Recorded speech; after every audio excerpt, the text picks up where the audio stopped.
Hello and welcome to the 495. I am your host, Doug Sparks, editor-in-chief of Merrimack Valley Magazine. This is our special Halloween edition of the 495, and what a day for it. I was sitting out in the parking lot, as I sometimes do. Yes. Drinking tea. Is it misty and spooky? It's misty. It's spooky. There were crows circling around my car, and I'm making this up, and it's rainy and it's kind of cold, and I'm like, man, I don't have to go too far to get a spooky vibe going. No, that'll be the mood this week. We're definitely heading into that kind of feeling for sure. Do you have any Halloween plans, Lou? Oh no, I'm just gonna sit down and enjoy it. Maybe find a good Halloween movie. You don't get dressed up. You don't dress like a Jedi or anything. You walk around the neighborhood. I don't think this year. I've done it sometimes in the past. But it's not an annual thing. I feel as though my over time I've gotten dressed less and less. Although I got dressed this past weekend to go to a party with my 3-year-old and 1-year-old As a scarecrow. Oh, now I wasn't going to go nice. Dressed as anything. I was like, I don't want to have to deal with this. I'm just running out and I had too much. And my wife kind of insisted, so she put a little makeup on, and it was kind of fun. I'm glad I did it. You get cynical, right? You begin to think, it doesn't really matter to them. They just want to play with dirt and play with sticks anyways. Yep. Except they actually really got excited about these costumes. And then later on in the day after we take them off, they're like, oh, we want to dress up like scarecrows again. Yep. So they were very, very excited. Well, the good thing is I'm only about 30 seconds from being a scarecrow at any point in time anyway. So. there you go. It's easy. I'm hoping every year around this time I try to watch the 1973 version of The Wicker Man. It's one of my favorite movies. It's my own little Halloween tradition. Not the Nicolas Cage remake, please. The original English. Don't be knocking Nicolas Cage. Nothing wrong with him, but the remake misses the point of the original. I see. Okay. Something fierce. You got to see, and it's hard because they cobble together different versions of the original based on all sorts of footage. So it's like there's no one version. I'm a nerd, so I have 5 different versions on DVD, so I can. That's okay until you start bagging on Nicolas Cage. I would never. I just watched. Speaking of creepy things, I just watched The Color Out of Space last week. Oh yeah. Which is interesting and written by someone from New England, H.P. Lovecraft. Oh, that's right. Yeah, based on the original story. Our guest today is named Roxie Zwicker. You've seen her on the Travel Channel and the History Channel. She has a podcast called Wicked Curious Radio, and she's the owner of New England Curiosities. Roxie, hey, how are you doing today? I am as spooky as can be on Excellent. A dreary New England day. How Absolutely. Are you? So this is a strange year for Halloween. Normally you do tours, right? So and you'd be showing people around kind of like the haunted, interesting, unusual places in New England. What are you doing now? Well, I'm still haunting cemeteries, but we are definitely in a people business. So it's been great to change our creative focus. So a lot of what we've been doing is virtual tours, which has been an awful lot of fun, and then a smaller amount of tours with smaller numbers of people. So normally we would see 3 to 4 tours a day. We're doing 2 to 3 tours a week, and just trying to keep ways of reaching out to people in like I said, creative ways. So like Facebook Lives, things like that. But it's weird. It's definitely weird. It gives me more time to research and to take pictures and things like that. It's not the same. Yeah. What about? Is there a film festival going on this weekend? I thought I read there was a film festival. Yep, we are doing the Wicked Virtual Film Festival. It includes a film that I wrote and produced called The Woodland Alchemy, and a couple other spooky short films, as well as other films about haunted New England. We interviewed a gentleman from The Walking Dead, ghost hunters. So it's a nice combination of, just sitting down for 14 hours overnight onto Halloween and enjoying some spooky stuff. So tell me about this film that you made. So, The Woodland Alchemy? Yeah. So The Woodland Alchemy actually came out a couple of years ago. We were premiered at Boston Sci-Fi Film Festival, and we were nominated for a Boston Emmy Award based on our amazing soundtrack. And the whole premise of the movie is a little bit artistic, a little bit poetic, and very open-ended in regards to what might you find if you went in the New England haunted woods. Sometimes our most frightening shadows that we experience are our own. So how would you face your deepest fears and confront those? And would you call your ancestors to be your guide as you're going through, kind of those, those shadowy times in our life? We think about that a lot this time of year. We're going inward, the days are getting shorter. Everything is changing in the world around us. So we really wanted to reflect those emotions and those feelings. And you could take it as deep as you wanted to. Like I said, it's very open ended. Yeah. When I was younger, I used to love going. I grew up in Chelmsford, and I used to love going to the Chelmsford Public Library and getting VHS copies of Arthur C. Clarke's Mysterious World. And I would watch these over and back in the day when, it's not like now where you can watch wherever. You would watch the same things over and over again to keep yourself entertained. But I remembered when I was younger thinking, man, it's like you had this sense that there's a folklore kind of past in this region, but there's no access, right? At least this is when I was growing up. Like where are the the kind of spooky places, and where's the folklore, and where's the New England version of the Loch Ness Monster or the Jersey Devil or something like that? Like, are there places people can go as for resources now aside from your tours to find out about our unusual kind of creepy, strange, folklore past and things that are going on in our region? Well, that's a great question, because it really took a lot to talk about these types of stories and to reference where all the material comes from, because people are curious. And you kind of sometimes have to pry when you're in a regular kind of standard historic tour. Like, I'd always try to pull more information out of my tour guides, like, everybody's gone, you can tell me the ghost story type of thing. So the first thing that really I can tell you as far as resources is it's really all around us. I mean, go to your local cemetery, read the gravestones that are there. You're going to learn about the community, you're going to learn about superstition, you're going to learn where the place names in your town came from. It's really all right there in those museums. Libraries are absolutely a fantastic place. In Portsmouth, we have a private library called the Athenaeum, where they have like a cabinet of curiosities. They have the axe that was used in the infamous double axe murder out on Smutty Nose Island. People are starting to come up with an awareness of really treasuring some of those stories that maybe even 50 years ago nobody considered. One of the other kind of strange places that I will pick up a lot of stories, believe it or not, is antique shops. I have some really strange books and artifacts. I have a ship captain's log from the 19th century, and it talks about his journeys in and out of New England, some of the things he experienced out at sea. And it really gives you a feel for what these people's lives were like.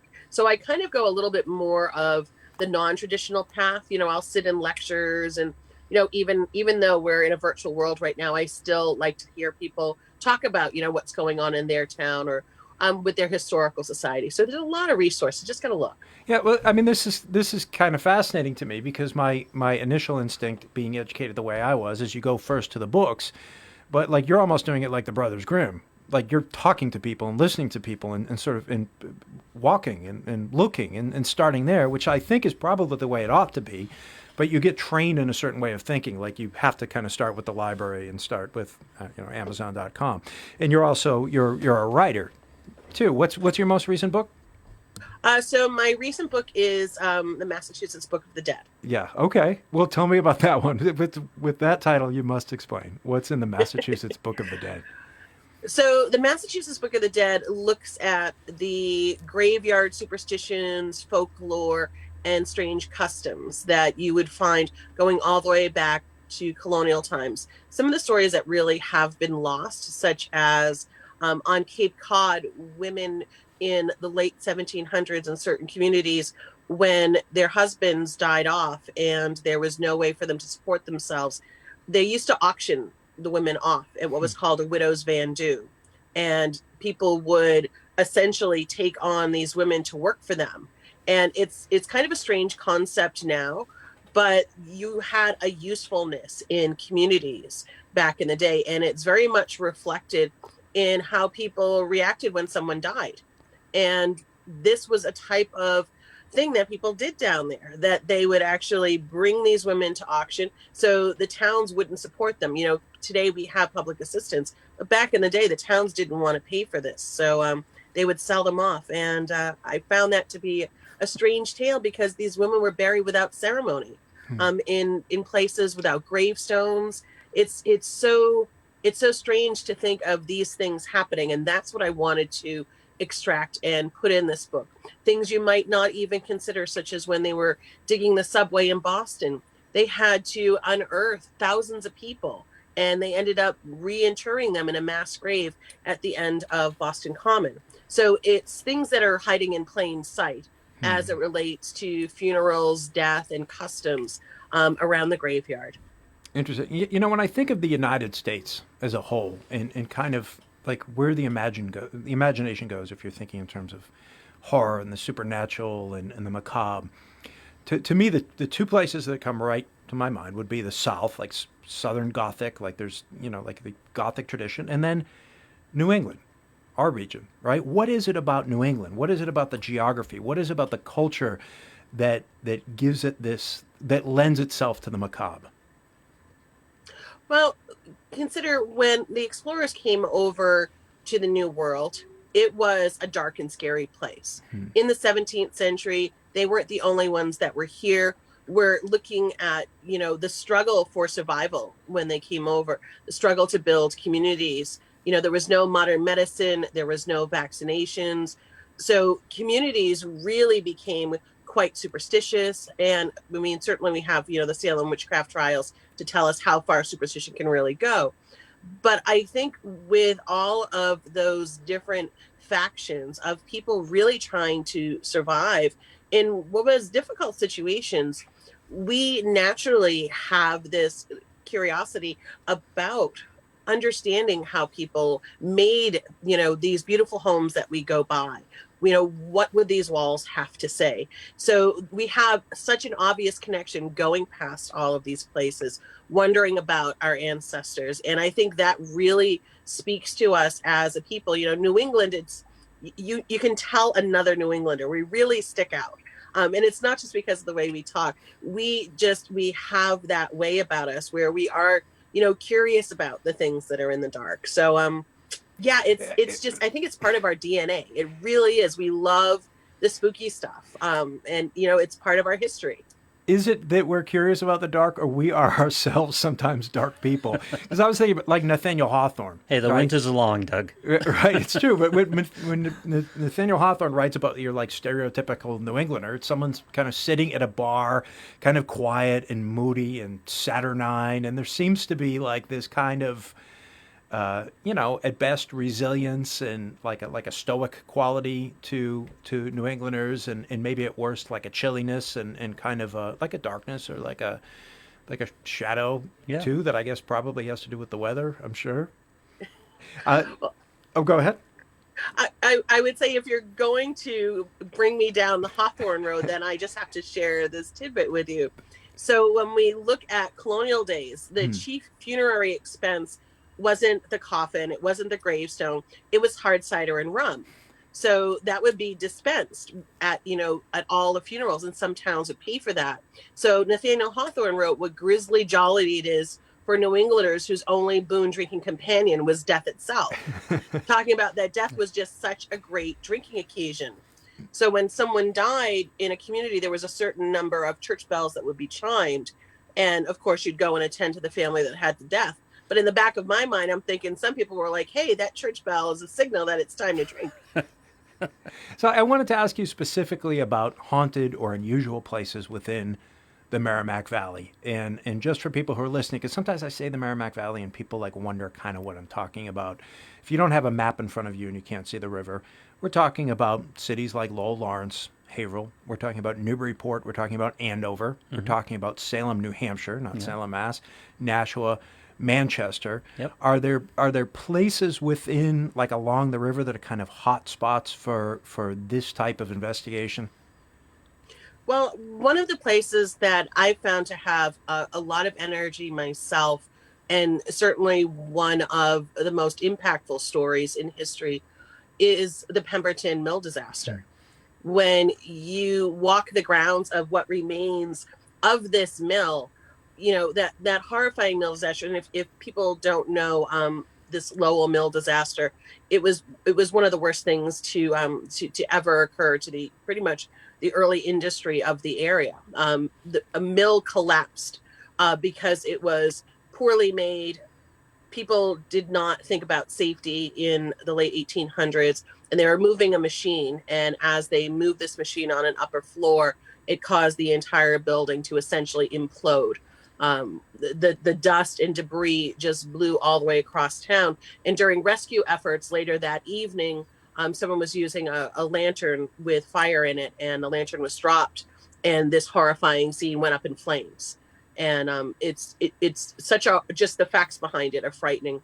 So um, the city hall had to be made into a morgue, and that's where they were bringing what remained of people. Part and parcel, a lot of people could not be identified, and the mill itself, somehow they managed to rebuild it. No one was held responsible, which you would think that somebody would have been brought to justice for this. And when you go and visit the gravesite, which I actually just did this summer, there's a somberness and an energy. And when I talk about energy, sometimes people don't always understand, but it's like when you walk into an empty room and you can just feel that there were people that were there. There's a sense of, what these people had gone through.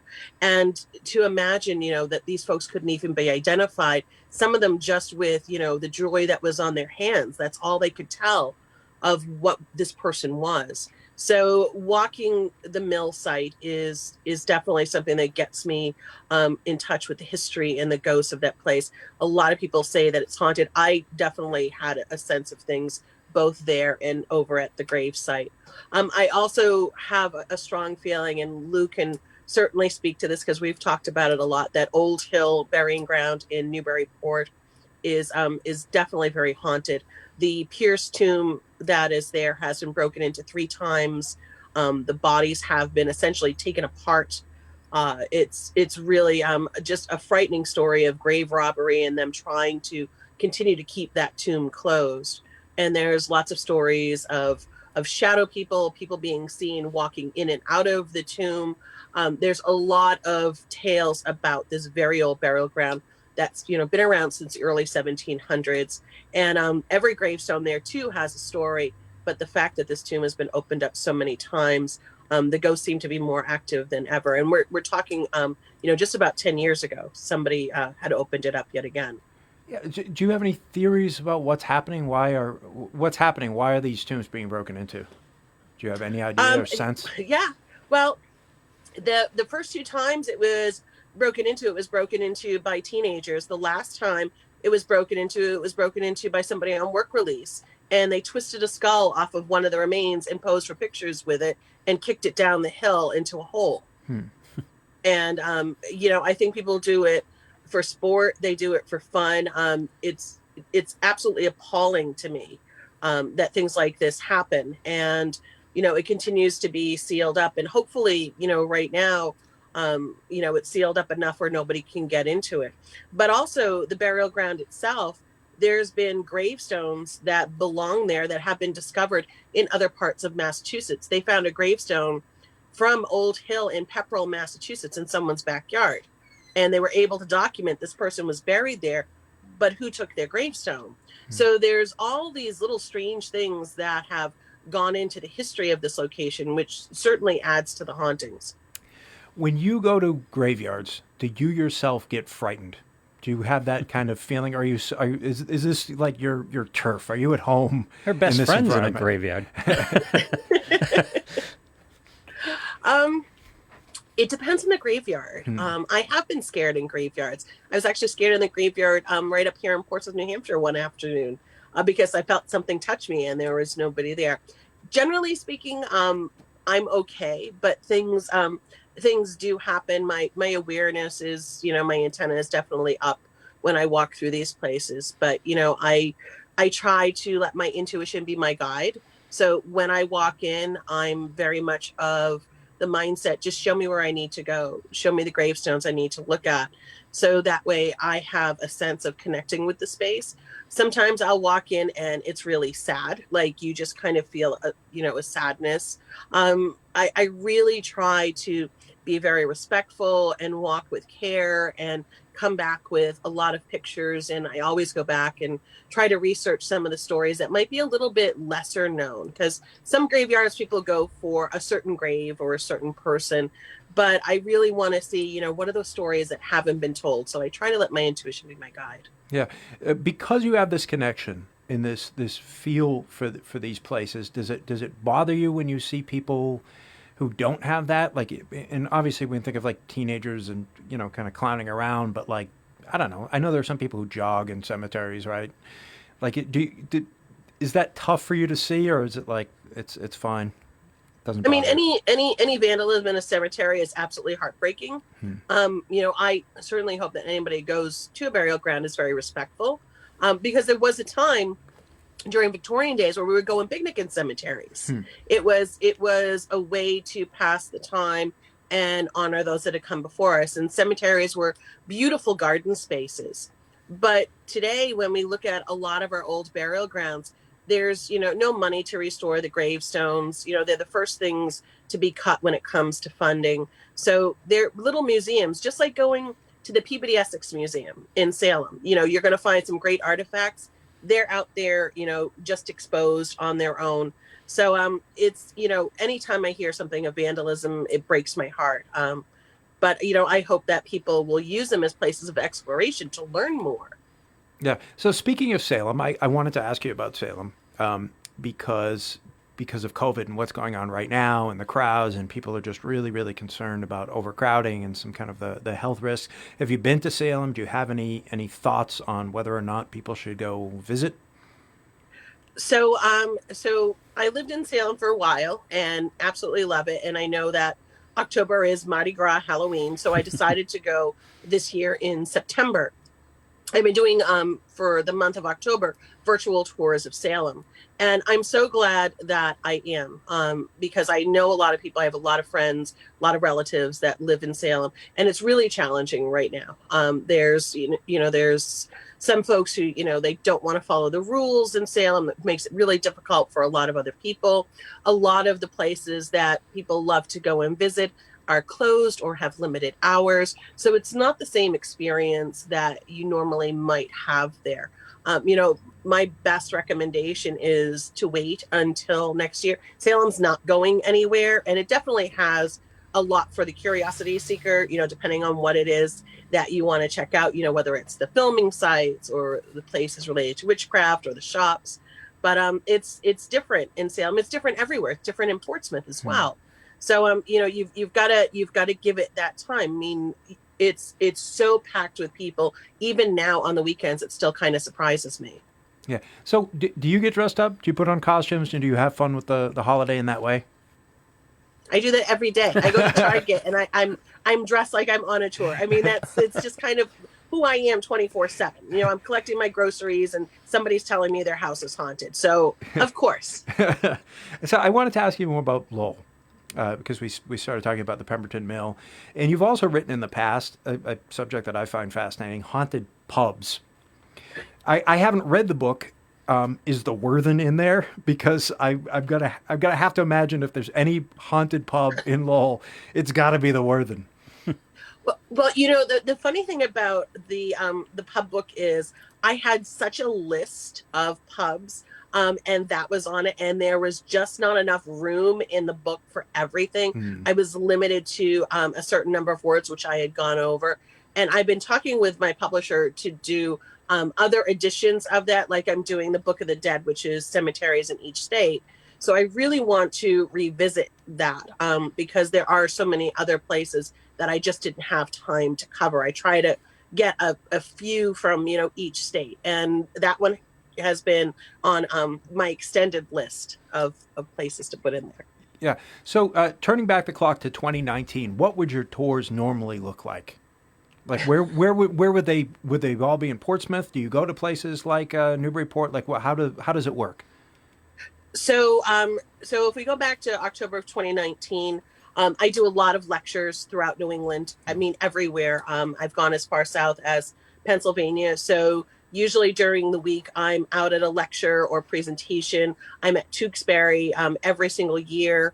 doing different events. Last year there was so many people, we had to move our location. There was like 200 people that showed up. So I do the whole circuit in October. As far as tours go, again, 3 to 4 tours a day. There's trolley tours, there's cemetery tours, Portsmouth, Newcastle, York. Sometimes I've gone to places like Rowley, Mass, to go ahead and do a lecture and then a tour of the burial ground.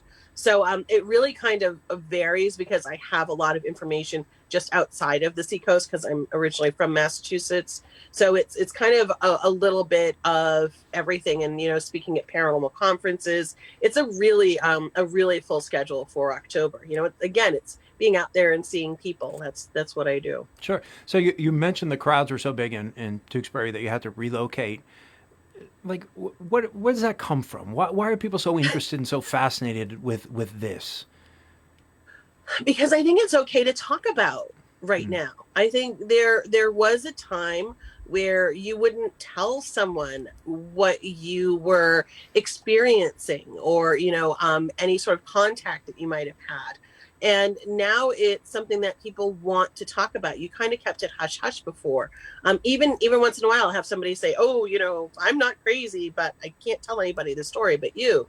And it's that interest in our history, that interest in, maybe that story that, grandma told was true. So people will come to those events, and it's great. They'll sit there and they'll listen and they'll ask questions. But what really happens is at the end of the event, they all come up and they're like, "Oh, can I tell you my story?" So I think they're looking for someone to connect with that understands where they're coming from. Yeah, it's sort of fascinating to me. Like, I remember in college, there was a professor from, I think, Finland, and normal kind of professor type, seemed rational by whatever standards, however you want to define that, and it just came up casually in conversation that she believed in little people, that she believed in the actual existence of elves. And of course, as students who are reading Nietzsche or whatever, like, we kind of thought she was joking. She wasn't joking at all. And it's very it's just interesting to me that there are these different ways of kind of looking at the world, and that there might be this kind of hidden way of I don't know, connecting with existence that rationality doesn't provide for. Well, I've got to say, I've been surprised over particularly the past 10 years with the different types of people that I've spoken to, kind of to your point as well. I've spoken to police officers, real estate agents, people that are in a really professional capacity that you wouldn't even imagine would be telling a ghost story about this house or that house. And again, it's out there more than we realize. There is a sense that people really do want to believe. Some people, will be like, I'm not going to believe it till I see it, type of thing. But people are, they're curious. Like, again, I hate to say that word again. I think I'm going to get dinged for saying it too many times. But people, they really want to know. Sure. And it's everybody. Yeah. What's your webpage again, so that people can learn more about what you're doing and what's going on? Sure. So you can go to NewEnglandCuriosities.com. And you can see, there's lots of information about my background, things that I do, some of the tours and events, things like that. Mm-hmm. And one more question before I turn it over to Lou, because Lou may have some questions. You mentioned something about these, Books of the Dead and cemeteries across the United States. Is that your big project? What are you working on right now? So I am working on expanding the Book of the Dead series. So I've been working on Maine and Vermont. So same idea, the history, folklore, and traditions. And a lot of people have actually asked me if I would be interested in writing some fiction. So I've been putting together, based on some stories that I have, some fictionalized New England folklore as well. So the work never ends. Yeah. I mean, it must be, like a great feeling to have this, like, this deep resource, this thing that's been largely, like, unexplored, or like it's just out there, for people who want to listen and want to see these things. It's so much fun. This past weekend I was in, of all places, a little town called Goffstown, New Hampshire. and we got to do an in-person event. I was out on the old porch of this old general store. People were all socially distanced on the lawn. They brought snacks, they brought blankets, they brought their kids, and we did 2 hours of ghost stories. And I was like, man, this is it. This is what it's all about. People, came up afterwards and told me stories about the town, and I had such a ball, and that's what keeps me going. Lou, do you have any questions for our Yeah, guest? hi, Roxie. We've worked together so long, and there's one thing about you that I love your stories about, and we've talked about it. I want to do it in 2 questions, one of which we've talked about, one of which we haven't. But when you tell these stories and these ghost stories, and I find them almost kind of the sugarcoating in a way of the ghost stories, because what you deal with and what you give us is history. And the amount of history that comes within these stories and the look back into our past is really valuable for us because, as Doug noted, we're really attached to our past. I mean, it's 2020, but New Englanders seem to have a very strong connection with who we were in the 17th century, who we were in the 18th century, and exploring that helps us find a little bit more about ourselves, doesn't it? It really does.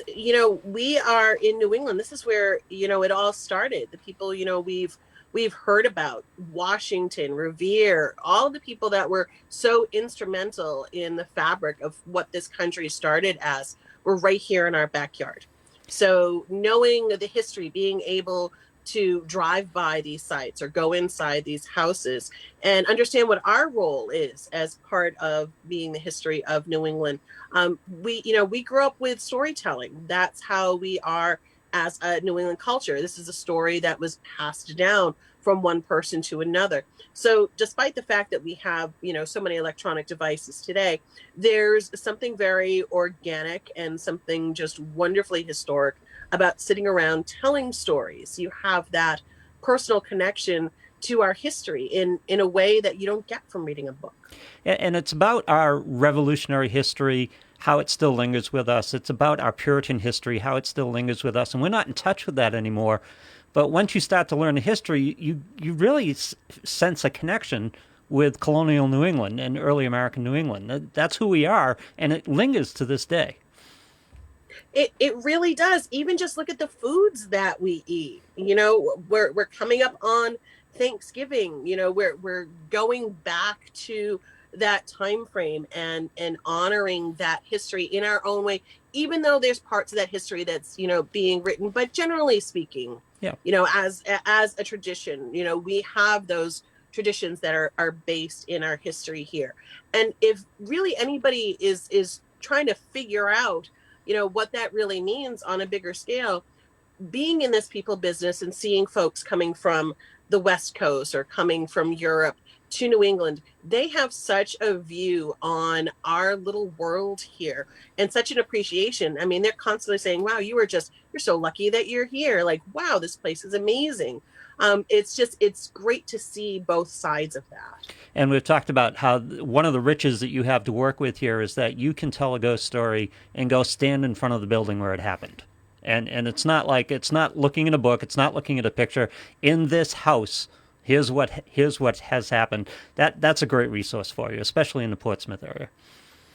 Oh, it's so amazing because, Lou, when you're standing in front of that house, you can smell the dirt beneath your feet. You can smell the wood fire smoke coming out of the chimney. You can see all of the beautiful architectural details and imagine what it was like when those people were looking out the window at you.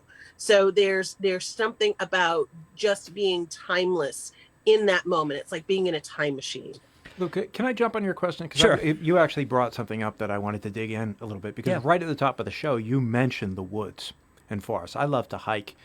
I love to even hike at night sometimes. I put the little headlamp on. but a lot of the hiking areas around here, like Harold Parker and Thanksgiving Forest down in Chelmsford, where I go to, and to Great Brook, there's a lot of old structures there and old walls and the signs of something. And I'm always like... The gates of hell in Newburyport. Yeah. All right. So I always wonder, wow, what's going on? There's some buried, past here. And then you think about it, and then you go about your day and you go home and you make dinner and you kind of forget about it. So I'm worried about, beyond the urban spaces. I'm interested in the woods. I'm interested in the woods and the forest. Now people want to get out. And one of the only things I can do that's safe is to get out in the woods? Are there particular hot spots? Are there places to go that have this energy in our area? Well, first of all, let me give you this great resource. Just listening to you talk, there's a great book, and it's called Reading the Forested Landscape. I know that one. It is a great book. It's fantastic. So you can understand, by looking at the trees and looking at the stone walls, what the history of that spot was. Yeah. So, certainly there's a ton of great places to go. One of the places that I really enjoyed when I lived in Massachusetts was walking through Lynn Woods. Was really just incredible.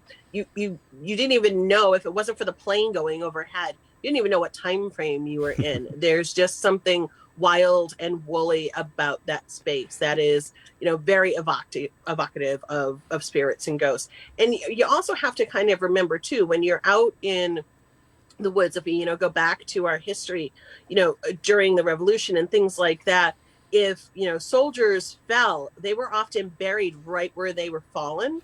So there's places where you might not even think that there's people buried, and there are, not to mention, the unmarked Native American burial grounds that are out there as well.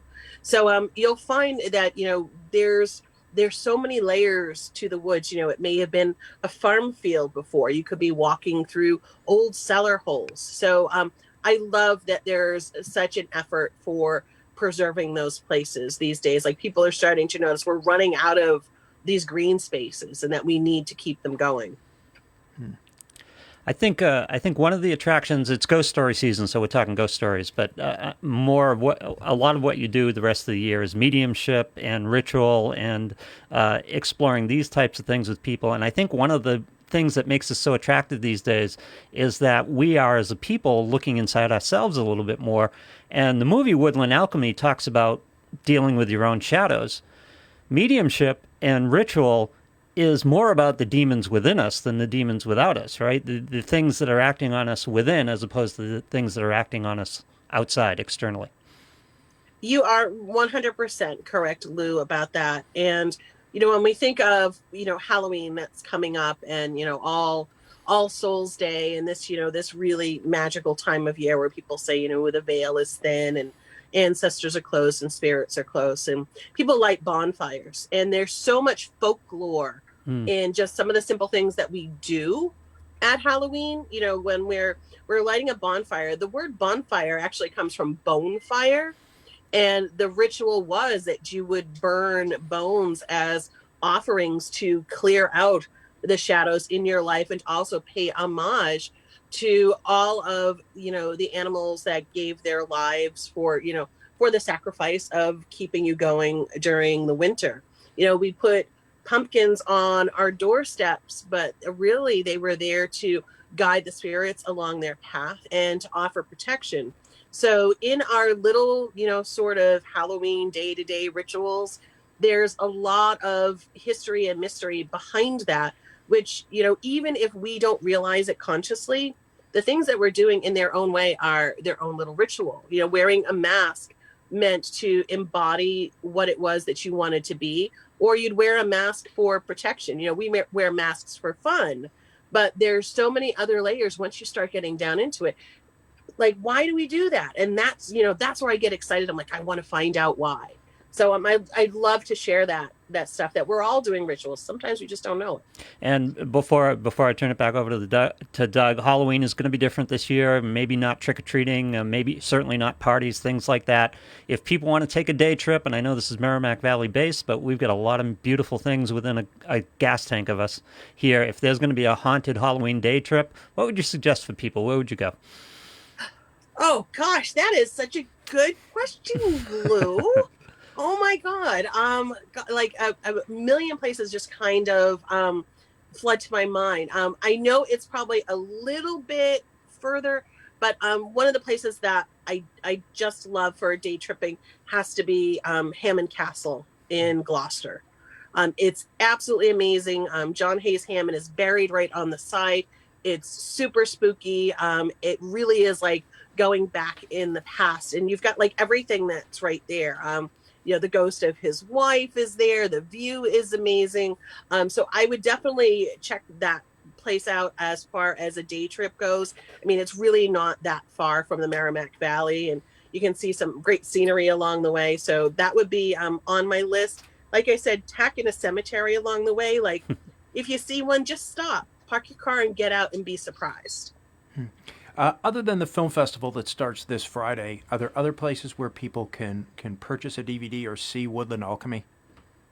Yeah, you can reach out directly to me at NewEnglandCuriosities.com, or you can email me or find me on my Facebook page, and I have it on a private link that you can just go ahead and reach out to me for that as well. Cool. So, where's the best place to buy your books? Is it Amazon or is it through your website? Where do you prefer people pick them up? Well, I mean, it really depends. If you buy it from me, I sign it. So, you get the personal, valuable signature that $5 will get you a Starbucks. But you can really get them anywhere. But if you wanted one signed from me, you can just go right through the website. Cool. Well, thank you so much for being on the 495 this week. I really, really appreciate it. I'm looking forward to this weekend. It's, the weather's there. I'm doing something very scary after the show and driving 4.5 hours with 2 young children in the car. So, anyways, Roxie Zwicker, thank you so much. This has been great. And everyone have a happy Halloween. Thanks, Lou. Happy Halloween. Thanks, Roxie. Thank you.